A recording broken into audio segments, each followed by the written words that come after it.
Так, ребята, мы в стриме. Мы никого не забыли? Кого? Не забыли. Хорошо, все, пошлите. Морти он нам нужен, без него мы ничего не найдем.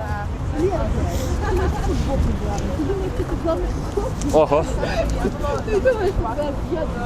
Закладки шукать собаку, и там недавно какая-то история. Никто на стрим не заходит, к сожалению. Слушай, ночью. А тут был, кстати, вот в этом месте марш студентов 2 декабря 2016 года. Это историческое место. Ты следи, слышь, Алана, ты следи по телефону, координаты там. Так, ребята, немножко надо аккуратнее сейчас идти, чтобы нас не приняли. Мы же сочим по координатам, не. Конечно, не, нам скинули. Деліть аккаунт. Я не ведаю, хто это. Не, він сказав, що треба шукати там.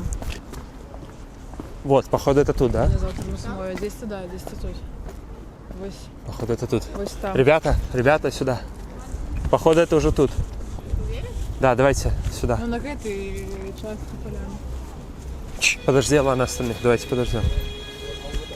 Фонарики, давайте включим фонарики, потому что ни хрена не видно. Ребята, тише, тише, чтобы нас не спалили. Блин, некая это, конечно, тупая справа.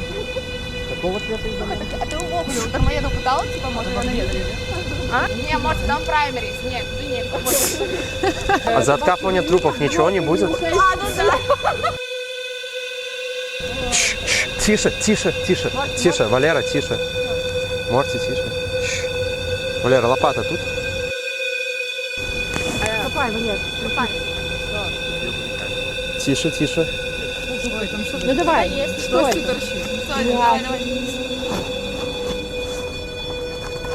Я не хочу это открывать. Оно будет вонять. Блин, а может быть это проклятый какой-то. Это ключ. Это мужик, ключение. Это ключ. Окей, я дойду зараз, переводять мама. Что это? Да, не, это не Гонева, это я реально, она тут была, да. Мне Ребята, мы знайшли то, что нам потрібно. Мне кажется, это не поможет. Нет, это точно поможет. Чому ти вирішиш, що це не допоможе? Нам же треба щось почати, просто, ну, щось змінити, треба щось почати. Починати з того, що у нас зараз є, ну, просто нереально. Нам треба вертатися, хоча б просто дефолтнути все. Вертаемся до крайнего.